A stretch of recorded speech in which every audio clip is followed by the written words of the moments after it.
Promova TV, a home of testimonies.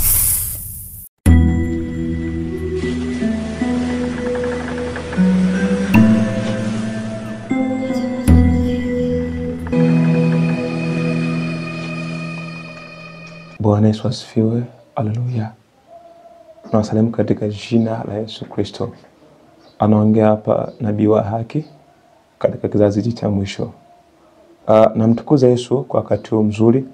Naomba nizungumze na wewe ambao unanisikiliza kwa wakati huu. Naomba nizungumze kwa kifupi sana kuhusu hekalu la Roho Mtakatifu. Nyumba ya Roho Mtakatifu. Naomba nizungumze kwa namna hiyo kwamba kila mwanadamu, kila binadamu anapokuwa anamkiri Kristo, anapokuwa anampokea Kristo, huwa anapokea Roho Mtakatifu. Roho Mungu anakuwa anakushukia, huwa anashuka katika hekalu lake, nyumba yake. Kwa hiyo wewe Mkristo ambao unaamini Kristo, wewe ni hekalu la Roho Mtakatifu, ni nyumba, ni makao, ni makazi ya Roho Mtakatifu. Sasa ikupasa uishi vipi ili kumaintain, ili kutunza nyumba katika usafi ambao ndio wewe, ambao ni hekalu la Roho Mtakatifu. Haleluya. Bwana asifiwe. Naomba nikusomee katika Wakorintho wa kwanza sura ya 3 mstari wa 16 kwamba hamjui kwa ninyi mmekuwa hekalu la Mungu na kwa Roho wa Mungu anakaa ndani yenu. Kama mtu akiharibu hekalu la Mungu, Mungu atamharibu mtu huyo. Kwa maana hekalu la Mungu ni takatifu ambalo ndio ninyi. Kwa hiyo Bwana anaweka wazi kwamba Mkristo, mtu ambaye anaamini kwamba Yesu ni Bwana na anamkiri Kristo, yeye ni nyumba ya Roho Mtakatifu. Kwa hiyo hapo ni nyumba ya Roho Mtakatifu. Wewe ni nyumba ya Mungu aishie. Kumbuka Mungu akai katika majengo. Zamani alikuwa anakaa katika majengo na maskani, lakini leo anakaa katika nyumba ya Roho Mtakatifu ambayo ni miili yako wewe, ambayo ni mwili wako wewe. Ameweka wazi kwamba hao hamjui. Na kweli kwa wengine ambao hawajui kwamba wao ni hekalu la Roho Mtakatifu. Kwa wanakoto wakiishi maisha ya hovyo sana, machafu. Kuna mtu anakuwa anaharibu hekalu la Roho Mtakatifu bila kujua kwamba anaharibu. Na Mungu anasema kwamba mtu ambaye anaharibu hekalu lake naye lazima aharibiwe. Haleluya. Imeandikwa kwamba hao hamjui ya kuwa ninyi mmekuwa hekalu la Mungu na kwa Roho wa Mungu anakaa ndani yenu. Kwa Mkristo ambaye kapokea Roho Mtakatifu, Roho Mungu anakaa ndani yake ambaye katika mwili wake. Kwa hiyo maswala kama Mungu anaangalia moyo, angalia mwili, huo ni uongo. Huo ni upagani. Huo ni shetani. Unasikia? Wewe ni hekalu. Kumbuka hata kama ni wewe umejenga nyumba, alafu ndani unapangalia, alafu nje ufanyie usafi. Ufai, haufai katika jamii pia. Sasa Mungu pia anasema kwamba ninyi miili yenu ni hekalu la Roho Mtakatifu. Unaona? Sasa kwa nini unaharibu hekalu la Roho Mtakatifu? Tunakuona kwamba hichi kiache, huelewi. Mungu amesema kwamba na ameahidi kwamba mtu akiharibu hekalu la Mungu, Mungu atamharibu mtu huyo. Kwa hiyo kama unaharibu mwili wako wewe, kama unaharibu mwili wako kwa njia moja ama nyingine, Mungu atakuharibu na mbinguni utapasikia tu. Anasikiliza? Kwa hiyo lazima uje kufanyia usafi mwili wako katika roho na katika utakatifu. Haleluya. Bwana asifiwe. Hekalu la Mungu au nyumba ya Roho Mtakatifu. Mungu ni roho, anakaa ndani yetu, katika miili yetu. Nyumba yake, hekalu lake ni mwili wako wewe. So lazima umaintain katika utakatifu huo mwili, maana huo mwili ni mali yake Bwana. Ni mali ya Kristo. Haleluya. Wewe sio mali yako wewe. Wewe mwili sio mali yako wewe. Wewe mwili sio mali yako. Kwa hiyo mtu akaribu hekalu la Mungu, Mungu ataribu mtu huyo. Kwa maana hekalu la Mungu ni takatifu. Kwa hiyo Bwana anatoa wito kwa mtakatifu. Kwa sababu mwili wake au nyumba yake ambayo ni mwili wako wewe, lazima uwe takatifu. Ili Bwana akae katika mwili wako kama hekalu lake, lazima mtakatifu, mwenye haki, mwombaji. You must follow what the Lord says. Lazima uishi kama Mungu anavyotaka. Haleluya. Bwana anaingiza utakatifu katika miili yenu. Sasa kuna vitu vinaharibu hilo hekalu. Kuna mambo yanafanya unajisi katika mwili huo ambao sio mali yako wewe. Mwili sio mali yako. ni hekalu, ni nyumba, ni makazi ya Roho Mtakatifu. Sasa kwa nini unaharibu hekalu Roho Mtakatifu? Kwa nini unachafua nyumba Roho Mtakatifu? Kwa nini uharibu hekalu la Mungu? Alafu tena kwamba utaingia mbinguni. Mbingu ipo utakaingia wewe. Unaharibu nyumba ya Mungu alafu ingie mbinguni. Mbingu ipi? Unaingia mbingu ya nani? Nakuuliza. Wakati mwingine kwenye hekalu ni nyumba ya Roho Mtakatifu, anakaa ndani yako, anatembea ndani yako. Alafu unaishi maisha ambayo ni machafu ya hovyo. Alafu utaimeka kama utaingia mbinguni. Mbingu ipi? Hapana. Sio mbingu ya takatifu. Sio mbingu ya Mungu wa Israeli mtakatifu Jehova Yahweh. Sio Mungu. Sio mbingu ya Mungu aliye hai.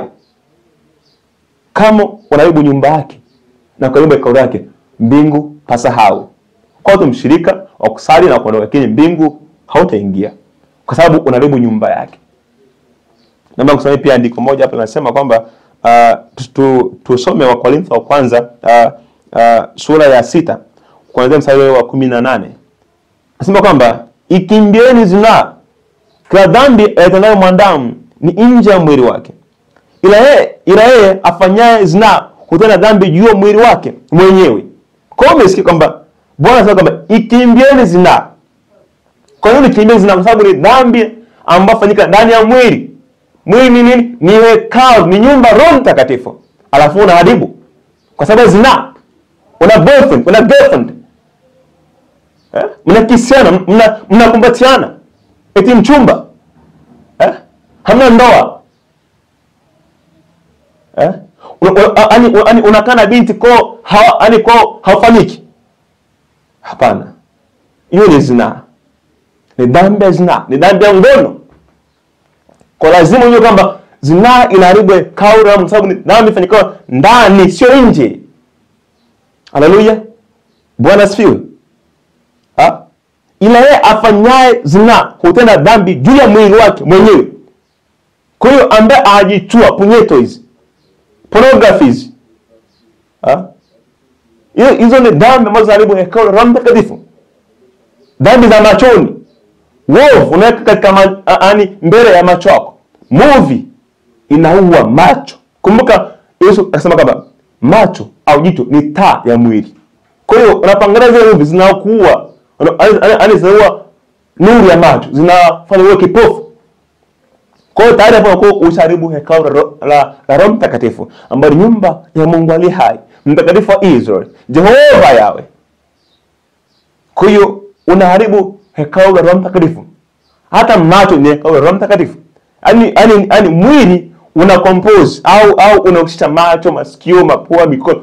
Wote ni mwili, ni hekalu la Roho Mtakatifu. Kwa hiyo ambacho unakishika ambacho ni kiovu, ndio kwamba hapo unaharibu hekalu la Roho Mtakatifu.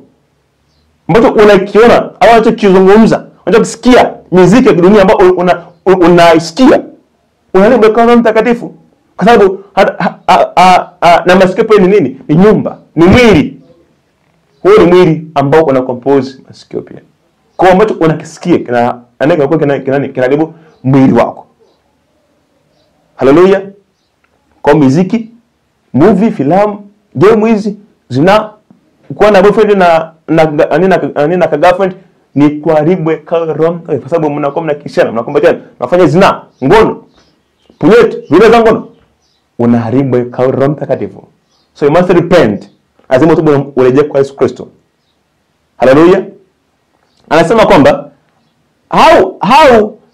hamjui ya kuwa mwili wenu ni hekalu la Roho Mtakatifu aliye ndani yenu, mliyepewa na Mungu, wala ninyi sio mali yenu. Sikia hapa. Wala ninyi sio mali yenu wenyewe. Kwa hiyo swala kwamba Mungu angalii mwili, anaangalia moyo, huo ni uongo wa shetani. Hapa Bwana ameweka wazi kwamba wala ninyi sio mali yenu wenyewe. Mwili wako sio mali yako wewe. Huwezi kujiremba unapotaka wewe au uingie mbinguni. Sahau kabisa, sahau. Anasema kwamba ninyi sio mali, wewe sio mali yako. Huo mwili sio mali yako wewe. Ni mali ya Mungu mtakatifu wa Israeli. Kwa hiyo unaharibu hekalu lake kwa mapambo, makeup hizi, wanja, lipstick, wigi. unaharibu hekalu la Roho Mtakatifu. Kusuka nywele hizi, rasta, unaharibu hekalu la Mungu aliye hai. Na Mungu lazima pia wewe akuharibu. He must destroy you in hellfire. Kuzimu ipo na mbingu ipo. Kwa sababu Mungu atakuharibu kuzimu milele yote. Haleluya. Anaweka wazi kwamba ninyi sio mali yenu wenyewe. Kwa hiyo mwili sio mali yako, mwili sio mali yangu mimi. Mwili wako sio mali yako wewe. Ni mali ya Mungu aliye hai. Kwa lazima lazima ucontrol mwili, utunze mwili kama Mungu anavyotaka, sio kama anataka wewe. Wewe sio mali yako. Ni mali ya Mungu aliye hai, aliyekufa msalabani. Mungu ni Yesu Kristo. Kwa mwili ni mali ya Kristo. Lazima umtukuze Bwana katika mwili wako wewe. Haleluya. Mtukuze Bwana katika mwili wako. Hasa nikuulize, hivi hizo makeup, wanja, lipstick, wanja, heleni, pete, vipini, hivi zinamtukuza Mungu? Nakuuliza, hizo vitu zinamtukuza Kristo? Huo mwili ambao unauchafua, je, unamtukuza Kristo kwa njia gani? Lazima utubu. Lazima uache. Hata kama pastor wako anasema kwamba haya yote ambayo naongea ni uongo, pastor wako siku ile hukumu hata kuepo. Kila mtu anasema kwa kula yake mwenyewe. Pastor hata kuepo. Hukumu ni kwa kila nafsi ambaye alisikia neno la Kristo. Mungu anakuonya, soma neno la Kristo na uliishi. Upaswa kuishi hivi na hivi. Unamkosea Kristo uelewi. Mpokee Kristo na akusaidie. Na muulize, je, haya ni sahihi au sio sahihi? Soma neno la Kristo. Lipo wazi kwamba wala ninyi sio mali yenu wenyewe. Wewe sio mali yako. Uweze kujiramba unapotaka wewe. Lazima Mungu akuongoze. Lazima Mungu aongee na wewe.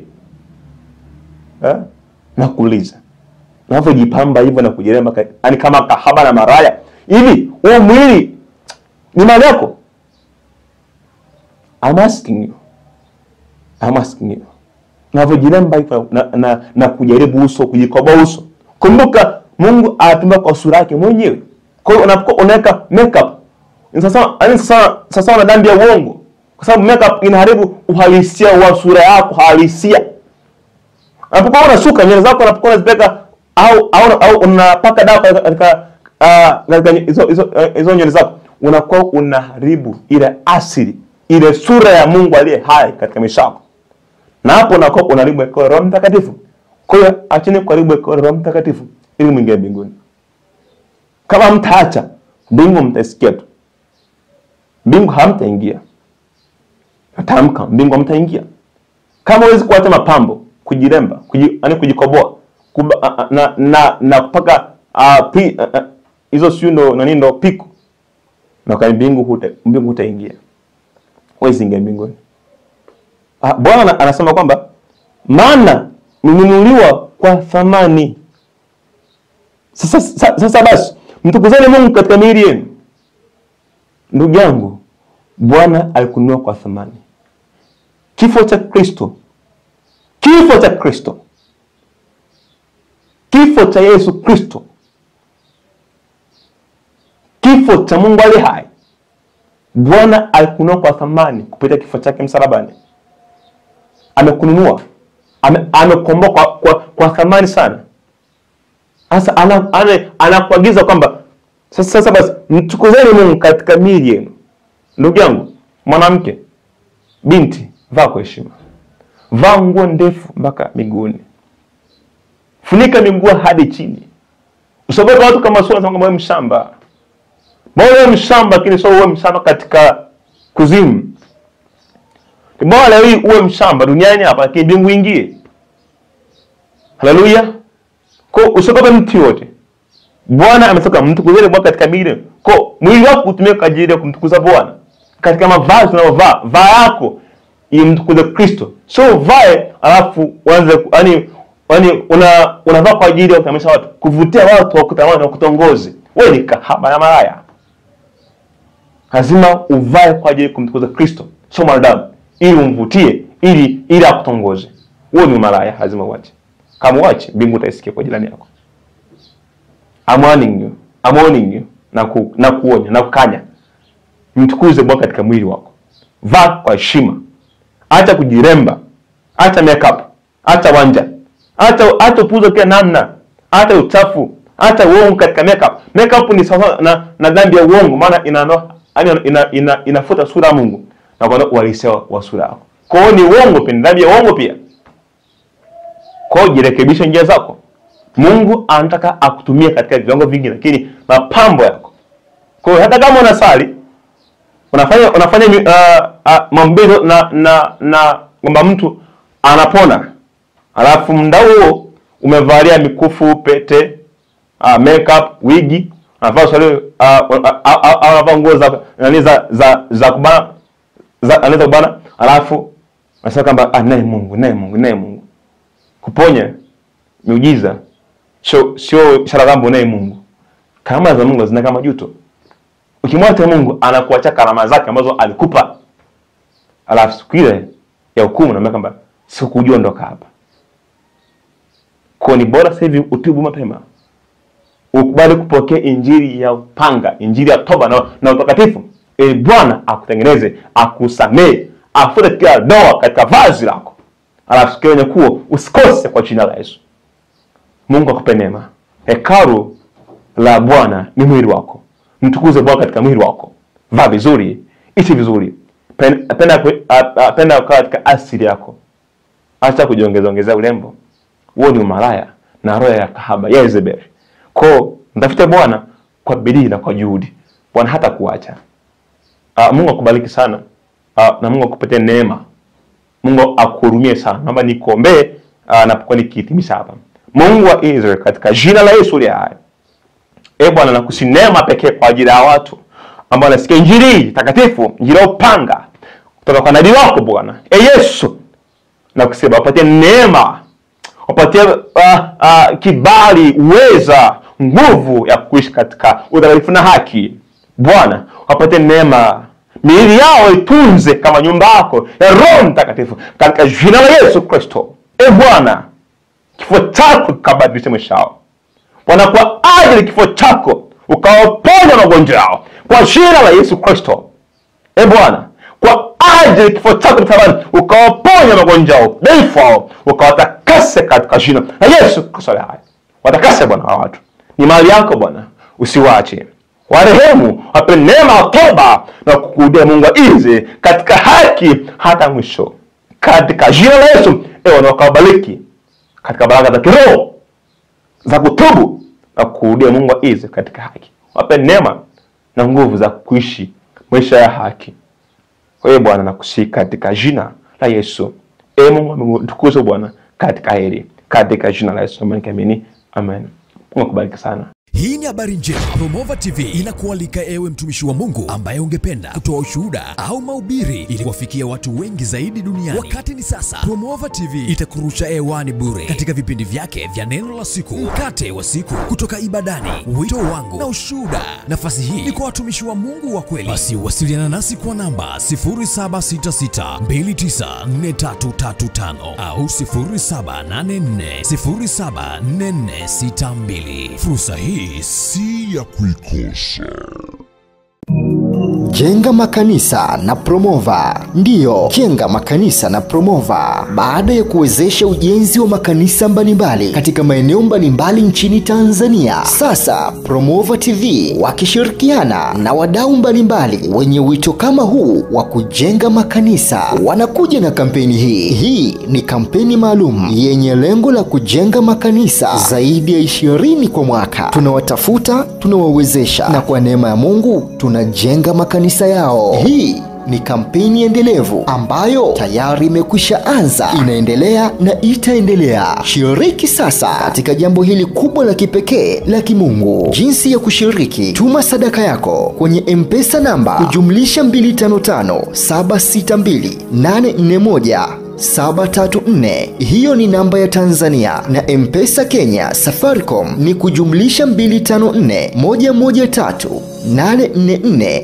735. Pia unaweza kutuma kupitia Equity Bank akaunti namba 30051119273. Lakini pia unaweza kutuma sadaka yako kupitia Western Union, MoneyGram, Ria, World Limit, Sendwave na njia nyingine nyingi. Namba zote za simu pamoja na bank majina ya usajili ni Jackton Arbogasti Msafiri. Tafadhali wasiliana nasi kwa namba tajwa hapo juu kupitia WhatsApp ili kupata maelekezo zaidi. Hakuna kikomo wala kiwango cha sadaka. Toa kadri ya uwezo wako. Na kwa maelezo zaidi kuhusu maendeleo ya kampeni hii, taarifa zote zitaendelea kutolewa kupitia Promova TV inayopatikana YouTube. Asante kwa kushiriki kampeni hii. Jenga makanisa na Promova.